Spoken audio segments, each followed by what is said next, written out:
Breaking news చూస్తున్నాం. మన రకరకాల దొంగతనాలు చూసే ఉంటాం.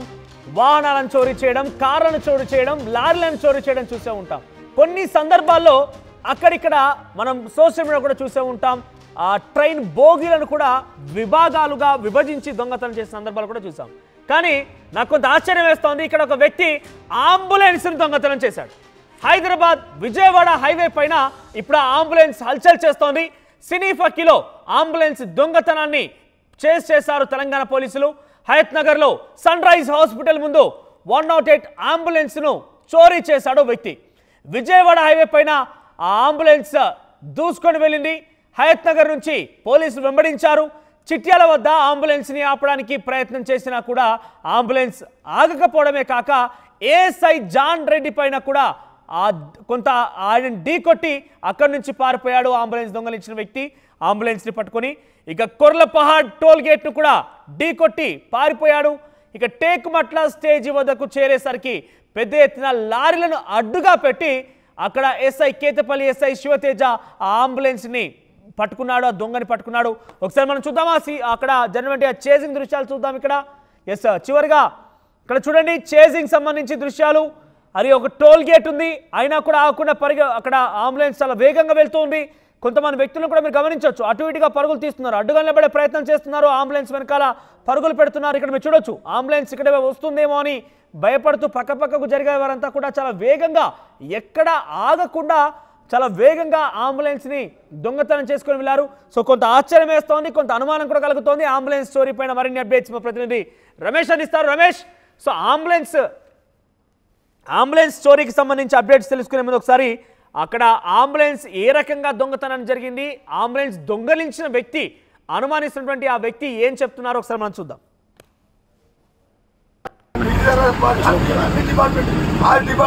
సార్ ఇప్పుడు ఎటు తీసుకుపోతున్నావు నీ అంబులెన్స్ ను? ఏ హాస్పిటల్ కు? హైదరాబాద్ హాస్పిటల్ పోదాం. మరి విజయవాడకి ఎందుకు వచ్చినావు? విజయవాడ పోతే వస్తుంది.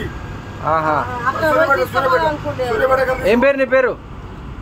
మా నాన్న పెట్టిన పేరు వెంకటరామ నరసయ్య. నువ్వేం పెట్టుకున్నావు? నా పిల్ల పెట్టిన పేరు వెంకటేశ్వర్లు. నేను పెట్టుకున్న పేరు కాశీ క్షేత్ర పాలకుడైన కాలభైరవ స్వామిని, కాలభైరవుని దర్శించుకున్నావు.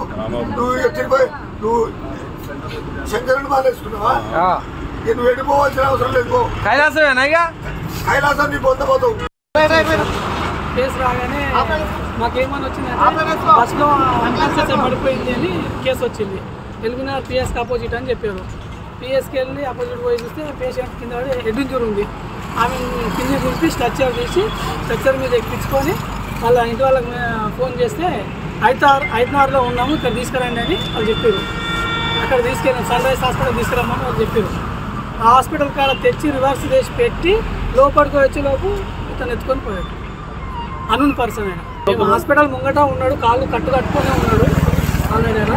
మేము లోపలికి వచ్చేసరికి బండి స్టార్ట్ చేసుకొని ఆయన వెంటనే మళ్ళీ ఉరికొచ్చిన వెంటనే జస్ట్ ఒక నిమిషం 2 నిమిషాలు బిఫోర్లా ఆల్రెడీ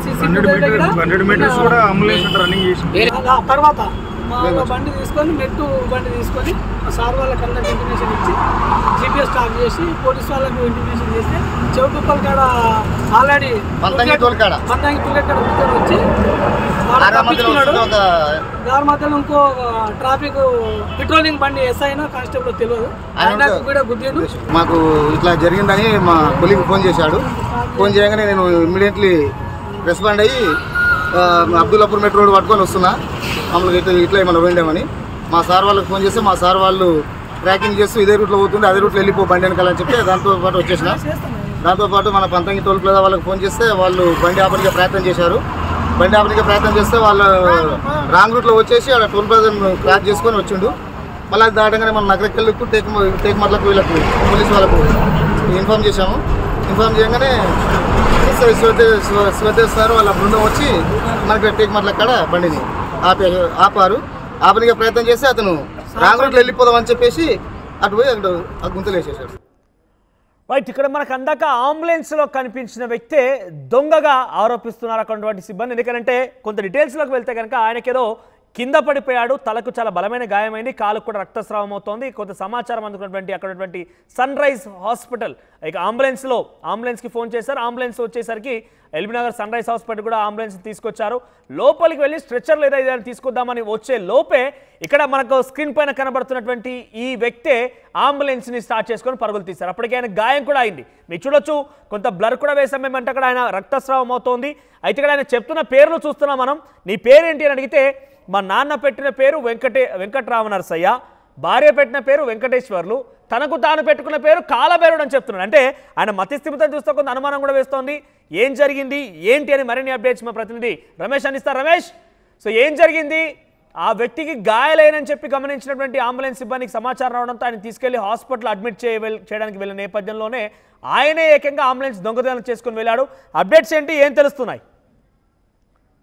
ఉక్కిరి బిక్కిరైనటువంటి పరిస్థితి. ఎందుకంటే దాదాపు 120 కిలోమీటర్లు ఒక సినీ పక్కీలో చేజింగ్ ఎలా ఉంటుందో 120 కిలోమీటర్లు హైత్ నగర్ నుంచి మొదలుకొని మొత్తం కోర్లపాడు టోల్ ప్లాజా వద్ద నకరికల్ వద్ద కూడా 120 కిలోమీటర్లు 2.5 గంటల పాటు కూడా అతన్ని పట్టుకోవడానికి మొత్తం కూడా చేసినటువంటి పరిస్థితి కనిపించినా కానీ అతను ఆ పోలీసులకు దొరకనటువంటి పరిస్థితి కనిపిస్తుంది. ఏకంగా చౌటుప్పల్ వద్ద టోల్ ప్లాజా కూడా చూస్తున్నాం. ఆ టోల్ గేట్ ని కూడా మొత్తం కొట్టుకుంటూ కూడా వచ్చినటువంటి పరిస్థితి కనిపిస్తుంది. అదేవిధంగా చిట్యాల్లో ఆ ఏఎస్ఐ ఎవరైతే ఉన్నారో జానకిరామ్ రెడ్డి పోలీసులు ఆపబోతుండగా అతనిపై కూడా ఎక్కించడం జరిగింది. అతను కాల్ ఫ్రాక్చర్ అయినటువంటి పరిస్థితి కనిపిస్తుంది. పోలీసులు ఎలా పట్టుకోవాలో కూడా మొత్తం సెట్ లో కూడా దారి పొడవున హైదరాబాద్ విజయవాడ జాతీయ రహదారి చూస్తున్నాం. విపరీతమైనటువంటి స్పీడ్ తో అంబులెన్స్ వెనకాల మరొక అంబులెన్స్ కూడా దొరకనటువంటి పరిస్థితి కనిపిస్తుంది. తనకి కొత్త ఏమి కాదు, గతంలో కూడా 2 పర్యాయాలు కూడా ఈ విధంగా అంబులెన్స్ కూడా వేసుకొని వెళ్ళినట్టు తెలుస్తుంది. తన మానసిక స్థితి కూడా సరిగా లేదని తెలుస్తున్నారు. తను ఖమ్మం జిల్లా బయ్యారంకు చెందినటువంటి వ్యక్తిగా కూడా గుర్తించడం జరిగింది. పోలీసులు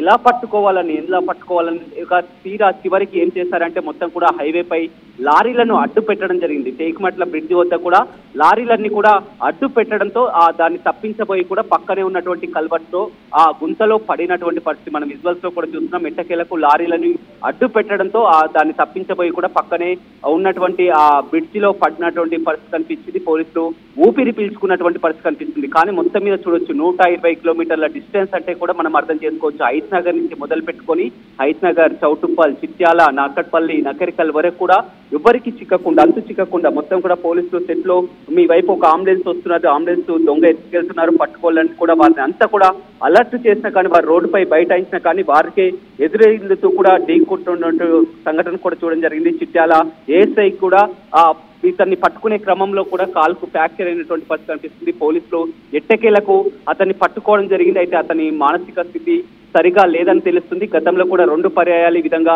అంబులెన్స్ ని విధంగా ఎత్తుకెచ్చారని కూడా తెలుస్తుంది. ఏదేమైనప్పటికీ కూడా పోలీసులు మాత్రం ఊపిరి పీల్చుకోవడం జరిగింది. ఉదయం 7 గంటల నుంచి మొదలుకొని 10 గంటల సమయం వరకు కూడా మొత్తం వారిని పట్టుకున్నటువంటి పరిస్థితి కనిపిస్తుంది. ఓవైపు సీఎం రేవంత్ రెడ్డి పర్యటనలో పోలీసులంతా కూడా ఇక్కడ నార్కట్పల్లి వద్ద బిజీగా ఉంటున్నటువంటి పరిస్థితిలో కూడా ఈ అంబులెన్స్ దొంగను పట్టుకోవడానికి పోలీసులు నానా తంటాలు పడాల్సినటువంటి పరిస్థితి అయితే ఎదురైందని చెప్పవచ్చు. మనోజ్, రమేష్, అంటే గతంలో కూడా అంబులెన్స్ దొంగలించాడు ఈ వ్యక్తి. మీరు ఇందాక మాట్లాడుతూ చెప్పారు, అంబులెన్స్ దొంగలించడం చేయడం అనేది ఏంది ఆనవాయితీగా పెట్టుకున్నాడు, ఒక ప్రొఫెషన్ గా మార్చుకున్నాడు ఆయన?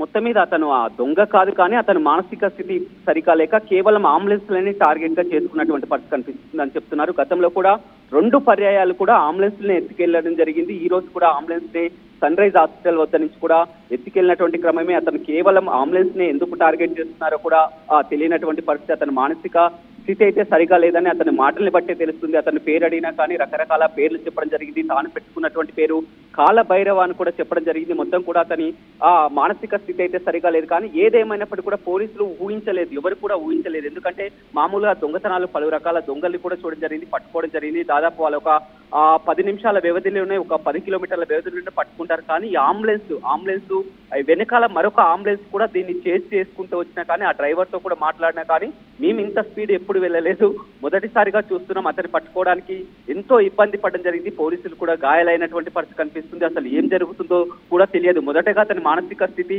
సరిగా లేదని ఇప్పుడు పట్టుకున్నాక తెలిసింది. కానీ ముందు అంబులెన్స్ ను వేసుకొని వెళ్తుంటే అతను ఎక్కడ తీవ్రవాది ఎలాంటి తీవ్రవాది అంబులెన్స్ వేసుకొని వెళ్తున్నారు, రోడ్లపై ఆపుదామన్నా కానీ ఎవరన్నా ఢీక్కొంటే ప్రాణ నష్టం సంభవిస్తుంది, ఎలా ఆపాలి ఎలా పట్టుకోవాలని కూడా పోలీసులు ఎన్నో ప్రయోగాలు చేసినప్పుడు కూడా టోల్ గేట్ ని బద్దలు కొట్టుకొని వెళ్ళాడంటే మనం అర్థం చేసుకోవచ్చు. చౌటుప్పల్ టోల్ గేట్ మొత్తం అక్కడ ఉన్నటువంటి టోల్ గేట్ వద్ద ఆపే ప్రయత్నం చేసినా కానీ టోల్ గేట్ ని కొట్టుకుంటూనే వెళ్ళడం జరిగింది. అది పూర్తిగా విరిగి పడింది. అక్కడి నుంచి కూడా చిట్యాల్లో పోలీసులు ఆపుతుండగా ఏఎస్ఐ కాలు కూడా ఎక్కించడం జరిగింది. ఆ తర్వాత చిట్టకేలకు పోలీసులంతా కూడా లారీలను అడ్డం పెట్టి టేక్మట్ల బ్రిడ్జి వద్ద లారీలన్నీ కూడా అడ్డు పెట్టడంతో కూడా అతనికి వెళ్ళడానికి ఇక రోడ్డు లేదు. మొత్తం కూడా రోడ్డు పూర్తిగా జామ్ చేసి లారీలను అడ్డు పెట్టడంతో దాన్ని తప్పించబోయి పక్కనే ఉన్నటువంటి కల్వర్ట్ పక్క కూడా మనం విజువల్స్ లో కూడా చూస్తున్నాం. అంబులెన్స్ అందులో కింద పడిపోయింది. అప్పుడు పోలీసులు పట్టుకోవడం జరిగింది. అతని ప్రస్తుతం అదుపులోకి తీసుకున్నారు. అతని మానసిక స్థితి సరిగా లేదన్నట్టు కూడా తెలుస్తుంది. Manoj. Right Ramesh, thank you for that bet. So మొత్తం మీద సినిమా తరహాలో చేసింగ్, కానీ ఒక అంబులెన్స్ దొంగలించడం, ఆ తర్వాత పోలీసులు చేయడం చూసాం.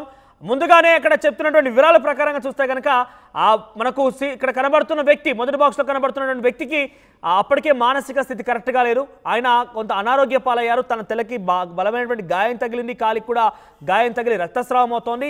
ఈ సమాచారాన్ని అంబులెన్స్ సిబ్బందికి చేరవేయడంతో అంబులెన్స్ వచ్చి ఆయన తీసుకువెళ్తోంది. ఎక్కడికి తీసుకురావాలని వారి యొక్క కుటుంబీకులని అడగ్గా అటు సన్ రైజ్ హాస్పిటల్ తీసుకెళ్ళండి, ఎల్బీనగర్ సన్ రైజ్ హాస్పిటల్ దగ్గర మేము ఉన్నామని చెప్పడంతోనే అక్కడికి తీసుకువెళ్ళి రివర్స్ తీసుకొని ఆయనని కిందికి దింపడానికి స్ట్రెచ్చర్ లేదా ఒక వీల్ చైర్ తీసుకొద్దామని లోపలికి వెళ్ళారు ఈ అంబులెన్స్ సిబ్బంది. అంతలోనే కనురెప్పపాట్లోనే దిగిపోయి వెంటనే అంబులెన్స్ స్టార్ట్ చేసుకొని పరుగులు తీయడం ప్రారంభించేశాడు. 120 కిలోమీటర్ల వరకు కూడా ఈ చేజింగ్ కొనసాగింది. సినిమా తరహాలో చేజింగ్ జరిగింది. అడ్డొచ్చిన ఎవరిని కూడా ఆయన అడ్డుకోలేకపోయారనే స్పీడ్ని ఏకంగా టోల్ గేట్ని కూడా గుద్దుకొని అక్కడి నుంచి వెళ్ళిపోయాడు. దాన్ని బద్దలు కొట్టేసి వెళ్ళిపోయాడు ఆయన. టేకుమట్ల బ్రిడ్జి దగ్గర లారీలో అడ్డుగా పెట్టినటువంటి కేతపల్లి ఎస్ఐ శివతేజ ఆయన లారీలు అడ్డులుగా పెట్టి ఆయన అదుపులో తీసుకున్నారు. ఆ అంబులెన్స్ని అడ్డుకట్ట వేశారు, అంబులెన్స్ని నిలిపివేశారు. సో ఒక్కసారిగా అంబులెన్స్ అక్కడ కింద పడిపోయింది, లోయలో పడిపోయిన దృశ్యాలు మనం చూస్తున్నాం. బయటికి వచ్చిన తర్వాత కూడా ఆయన ఏం మాట్లాడుతున్నాడో ఏంటో అర్థం కాని పరిస్థితి, కొంత మతిస్థిమితం భ్రమించినట్టుగానే మాట్లాడుతున్నాడు. ఒకసారి ఆయన ఏం మాట్లాడుతున్నాడో మళ్ళీ చూద్దాం. సార్ ఇప్పుడు ఎటు తీసుకుపోతున్నావు నీ అంబులెన్స్ ను? హాస్పిటల్ పోదామని. ఏ హాస్పిటల్ కు? హైదరాబాద్ లో హాస్పిటల్ పోదామని. మరి విజయవాడకి ఎందుకు వచ్చినావు? విజయవాడ ఉన్నదిగా. విజయవాడ పోతే వస్తుంది. ఏం పేరు నీ పేరు? మా నాన్న పెట్టిన పేరు వెంకటరామ నరసయ్య. నువ్వేం పెట్టుకున్నావు? నా పిల్ల పెట్టిన పేరు వెంకటేశ్వర్లు. నేను పెట్టుకున్న పేరు కాశీ క్షేత్ర పాలకుడైన కాల భైరవ స్వామిని, కాలభైరవుని దర్శించుకున్నావు. నువ్వు ఎట్టిపోయి నువ్వు శంకరుని మాలేసుకున్నావా? నువ్వు ఎడిపోవాల్సిన అవసరం లేదు. కైలాసమేనా? కైలాసం నీ పొందబోతావు. ఆర్టీవీ యాప్ వార్తల్ని క్షణాల్లో చదివే అవకాశం ఉంటుంది. ఒక న్యూస్ పేపర్, ఒక టెలివిజన్ ఛానల్ మీ చేతుల్లో ఎప్పుడు ఉంటుంది.